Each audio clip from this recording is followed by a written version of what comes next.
Salut la compagnie, c'est Jules Melon et aujourd'hui dans Impro Ciné Critique, fêtons ensemble la 900e.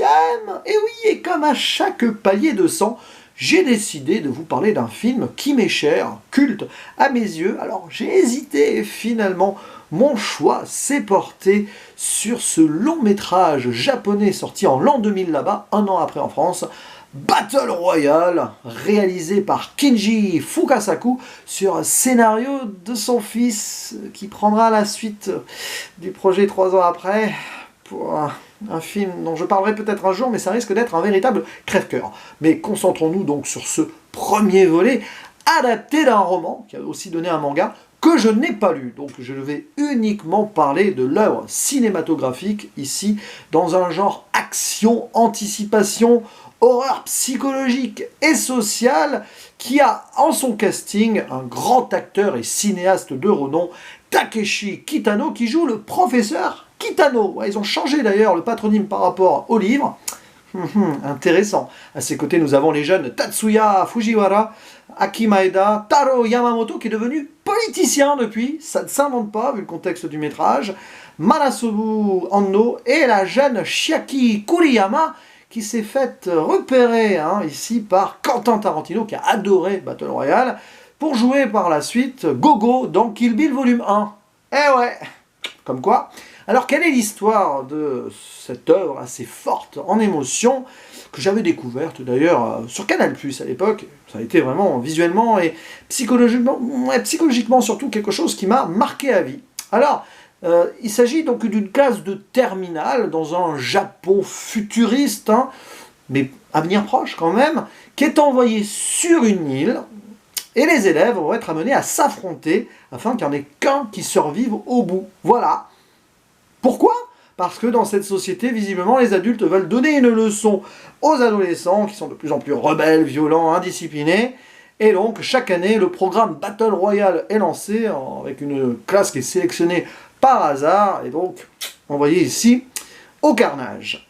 Menée à cette classe par le professeur Kitano, donc, qui a été leur principal enseignant 2 ans auparavant, qui a démissionné suite à vraiment la raillerie de ses élèves, qui ne le respectaient pas, et qui 2 ans après fomente cette vengeance. Mais on va se rendre compte quand même à travers le film que c'est un peu plus que cela. Et de belles subtilités, notamment en son final, que je ne vais pas révéler ici.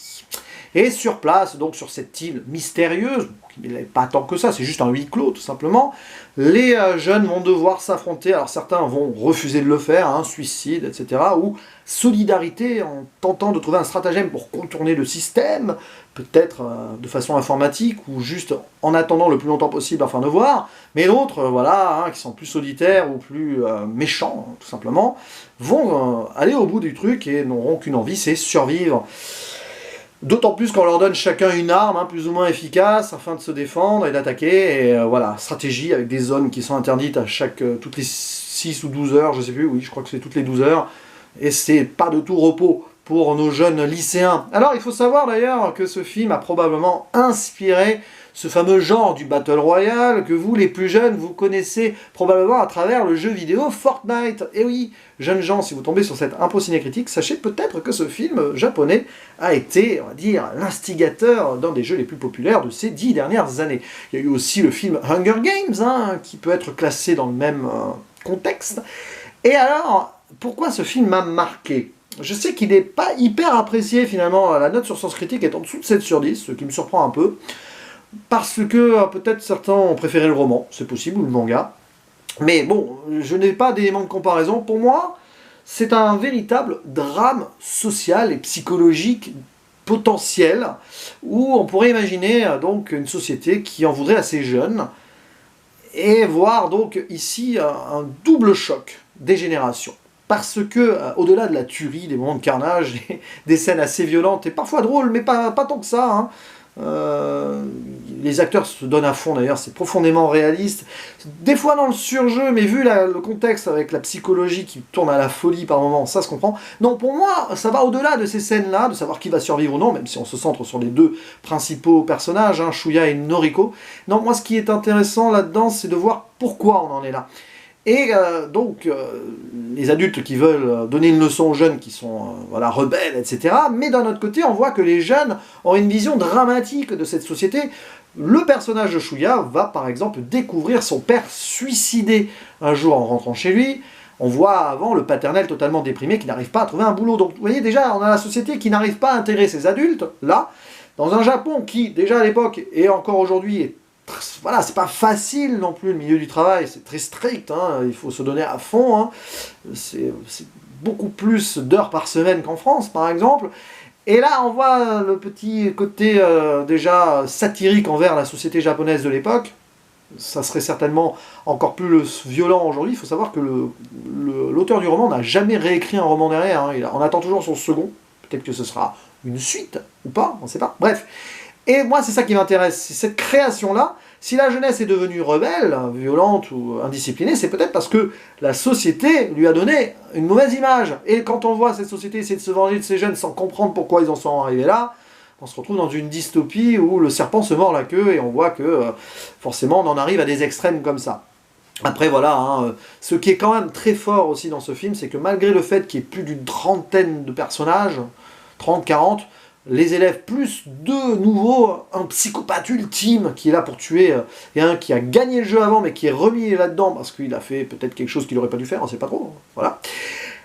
Et donc, malgré tout ce surplus d'informations, on ne va pas se concentrer uniquement sur les deux principaux, on va essayer de développer des petites storylines à droite à gauche, qui a peut-être désarçonné certains, j'imagine. Mais on arrive en 5 minutes par-ci par-là à voir les amours, les hésitations entre certains, l'amitié, la solidarité. Moi je trouve ça puissant, tout simplement. Il y a des scènes cultes aussi, il y a la parano qui est mise en avant. Enfin, voilà, une scène du phare, hein, sans en dire plus. À un moment ça part quand même en vrille totale. D'un côté des jeunes qui s'y connaissent en informatique, qui vont essayer de trouver des failles. C'est riche. J'imagine que ça l'est encore plus dans le bouquin, parce que là, avec tous ces personnages, ça a dû être développé à droite à gauche, encore plus passionnant, certainement. Mais on arrive à quelque chose de terrible, et d'autant plus que là, j'ai découvert, enfin, il m'a fallu du temps, la version longue, avec quelques scènes en plus, où j'ai pu comprendre certains dessins de personnages, par exemple, la Mitsuko, là, qui part un peu en cacahuète quand même, on sent qu'elle est... elle est muée, oui, elle est portée, on va dire ça comme ça, parce que je sais pas comment on le conjugue là, dans le feu de l'action, par une vengeance qui date d'avant, hein, même au-delà de l'école, et on voit à un moment ces flashbacks qu'on n'a pas dans le film d'origine, et on se dit, ah ouais, quand même, bon, on comprend pourquoi ça n'a pas été gardé pour le montage final cinématographique. Pour d'autres scènes, on voit que ça a été coupé volontairement, par exemple, à un moment, il y a Chouïa qui doit faire un choix par rapport au courage, il est à l'agonie. Et on a deux visions, celle de son père suicidé et celle de son meilleur ami, que l'on voit au début du film, tué. Finalement, on ne garde que le père dans la version originale, et c'est mieux. Surtout vu l'ambiance générale.